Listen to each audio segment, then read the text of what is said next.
Did you think implementing GTD into your life would be easy? I did.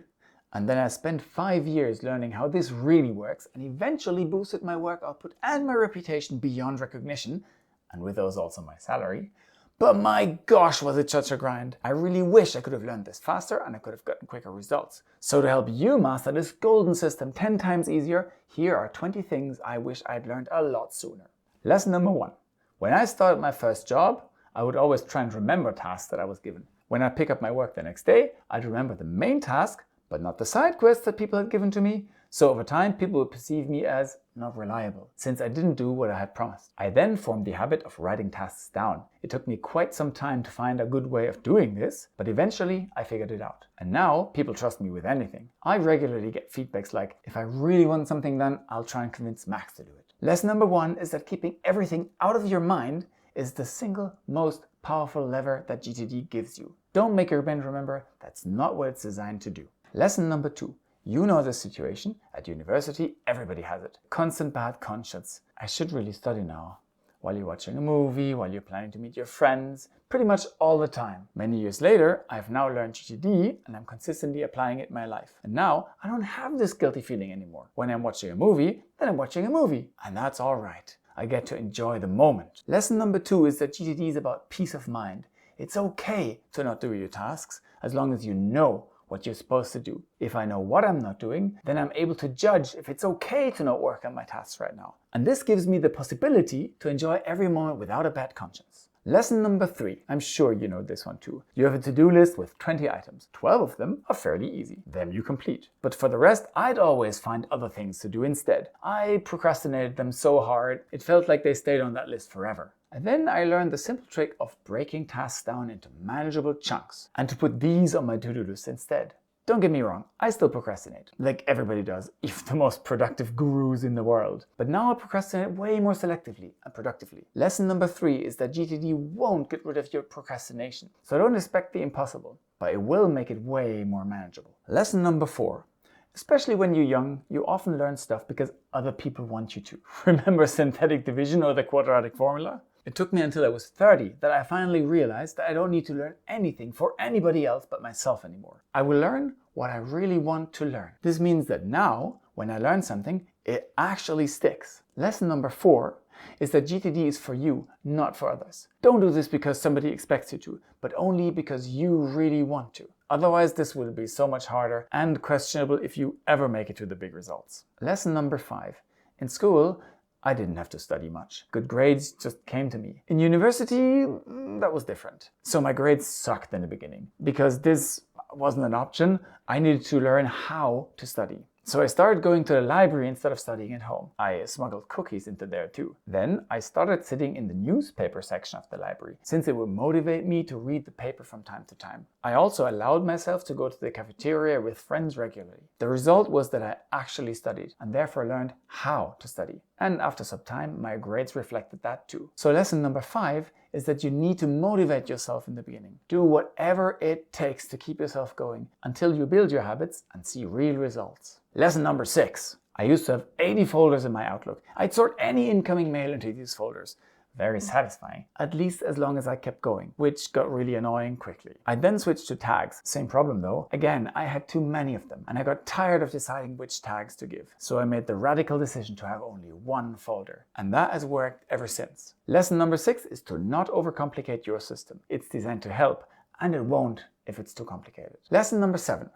I'm a forgetful and a little scatterbrained person. I used to always forget relevant stuff at home or misplace things. This was really annoying to others and to myself. So I tried out many ways to solve the problem. Counting the things that I would need, always putting them into the same pockets, having one tray I'd always put things into. Finally, I landed on having one bag in which I'd always put everything relevant. I can take that bag anywhere I go. And even at home, I leave my relevant things in there and therefore always know where it is. Now I can really say that I can't remember the last time that I forgot or misplaced something. So lesson number 7 is that working on your system is worth it. You need to find what works for you. So try out new things, but also slowly adapt them to your own ways and habits. After all, you're the one who is going to have to live with them. Lesson number 8. You know the issue. You're on the go and you have a thought. You really want to hold on to it and you try hard just to make it happen until you're back home. Story of my life. Most of the time, I'd have forgotten by the time I got home. So I started using my phone for writing down these thoughts. I've configured the action button of my iPhone to pull up a note whenever I press it. And gosh, I can tell you, it's so nice to not forget these thoughts anymore, while not having to remember either. Lesson number 8 is another puzzle piece of mind. Get it? Have any sort of an easy-to-use thought dumping tool with you at all times. It'll make you feel so much better. Lesson number 9. At the end of my studies, I had to write a thesis. I knew from my first day that I was going to hate this. And who would have thought? I did. I didn't really know where to start or how to do it. Sometimes I managed to do something, but I couldn't really tackle it. After months of headaches, I started breaking my thesis down into smaller, more manageable, well-defined pieces. Having those on my to-do list made a huge difference. I still didn't like writing it, nor was my thesis very good, but I did get it done. Lesson number 9 is that you must write your tasks down in an actionable way. When you read your to-do list, you can't be thinking, right, so how will I start this? You must be not thinking at all, but rather be able to start doing right away. Lesson number 10.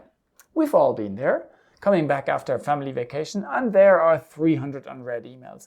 I hate it. So I always start at the top and work myself through to the last email. Usually it takes 3 days with all the normal work popping up. But then all of a sudden my system crashes and I now have to deal with the resetting it up, costing me 2 full work days. I was notified about having to renew my license, but it was in email number 249 and I didn't get there in time. So now when I get back, first thing is to skim through all the emails within the first 2 hours and pick out the really urgent and important topics. This won't happen to me again.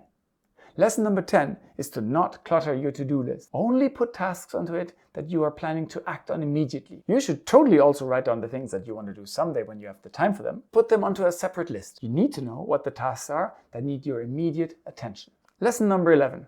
I used to not open letters that came by mail because they made me feel bad. This was a serious problem for me as bills got larger, I missed deadlines, and once the police even showed up at my door because of it. That triggered me to think of a system which could solve that bad habit of mine. It's simple. I open all letters, but I don't make myself act on them immediately. I may park them somewhere to actually do the thing later. Like this, I don't miss the big issues anymore. So lesson number 11 is to manage your parked tasks. Personally, I like to keep multiple lists for them, which makes it easier to sort through them from time to time. Lesson number 12. Imagine having twin babies. From the first day, you really only care for one of them. You hug them, you spend time with them, and you really pour all of your love to them. The other one, really, you just leave to themselves. Does that sound absurd? That's because it is. Lesson number 12 is that you should treat your babies equally, i.e., get all of your tasks into your system, not only the work-related ones. Your brain isn't able to tell the difference, and it will annoy you with your personal to-dos as much as it will with your work to-dos. Lesson number 13. You brush your teeth, right? Well, so do I. Check out.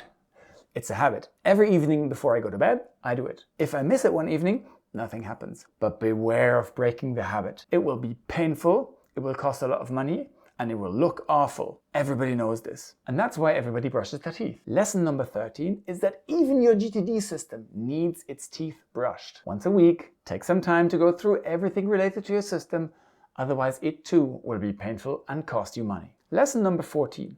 I used to live in one city and work in another. So once a week, I'd travel between the two, 500 kilometers. Over the years, I'd get a little sloppy when driving. So this once, I drove at night because of less traffic and it was raining. I took a bend a little too fast and my car lost grip. Adrenaline. But I didn't lose grip. All of a sudden, I was fully there. I held the steering wheel tighter and I threw all my driving experience at the situation. Could have gone wrong, but it didn't. I got the car under control. Lesson number 14 is that if things get really crazy, you don't just let go of the steering wheel in shock, but you hold it tighter. So if your tasks pile up and the situation gets more chaotic, you don't ditch the system. Investing 30 minutes per day to maintain it will always pay off. Lesson number 15. I wanted to finish this 1,000-part puzzle. It was a present from a friend, and that friend was coming over to visit me in 3 weeks. But with the kids and the crazy workload at my job, I didn't have the time for a 5-hour puzzling session. So I decided to do a few parts every day. Whenever I needed 5 minutes of relaxation, I'd go over, puzzle a few pieces, and then come back to whatever I was doing. Before my friend came, I had it done, but I spent no real time on it. Lesson number 15 is to build the habit to check your to-do list if you have little windows of time. This will incentivize you to put even small tasks onto it, and they will disappear. Lesson number 16. Every year I have a meeting with my boss, speaking about my goals and money. I'd always make some progress and get mediocre goals, and I thought that was alright. One year I created a list of all the things that I wanted to say. In the meeting, I worked through that list and made sure I forgot nothing. I found that my salary increased more that year and my goals were better suited to me. Lesson number 16 is that preparing a list is good, even if it's a list for the day. It doesn't automatically mean that everything gets done, but it gives you peace of mind because you know you're doing the things that you're supposed to be doing. Lesson number 17. When I went to university, I had just moved out from my parents' place. Of course, I sucked at cooking. So obviously, almost every day I decide not to cook. But it wasn't too long until I wanted to invite a girl. So I cooked and my food sucked. I cooked again and my food still sucked. After cooking the same dish 5 times, it started to become edible. So now I could invite that girl. Lesson number 17 is that skill comes with practice. You'll need time to get your GTD system up and running, but it's totally worth sticking to it. Eventually you will get the big results. Lesson number 18. We're still at cooking because I wanted to get better at cooking in general, not only for one dish. I'm still learning on that front, even though I'm way more advanced now than I was back then. This is partially because I found some quick wins, like adding butter or soy sauce while cooking. This makes almost anything taste better, and there are even a few more ingredients that I have identified as making every food better. Lesson number 18 is that there are these ingredients. There are quick wins. Even when you start off into your GTD journey, you will immediately get some results. Lesson number 19. Since I don't live a very healthy life, I wanted to at least do some sports. So every now and again, I'd be super motivated and form a plan to exercise weekly. But since I don't really like exercising, it never stuck. Except once. I decided together with a friend that we were going to go swimming together, at least once a week. It was great. If I didn't show up, she'd be angry at me, and vice versa. Plus, we always had company. So in the end, I can't think of a single time that we flaked. We went swimming once a week for more than a year. Until I moved away. Lesson number 19 is that an accountability partner will carry you a long way. Find somebody who also wants to get started with GTD. It will increase your odds of making it by 200%. Lesson number 20. I studied industrial engineering. That's a little bit of everything, including things like electronics. And that was the final boss for me. It scared the crap out of me. And I even knew a few people who failed their whole studies just because of electronics. Luckily, I had a cousin who was a complete nerd. He studied electrical engineering. I asked him for help, so basically I moved in with him for 3 weeks straight. And I passed my exam. Lesson number 20 is that a mentor will equally carry you a long way. Having somebody to ask questions and teach you the method in an easily digestible way is worth their weight in gold. Ideally, you combine the two, a mentor and an accountability partner.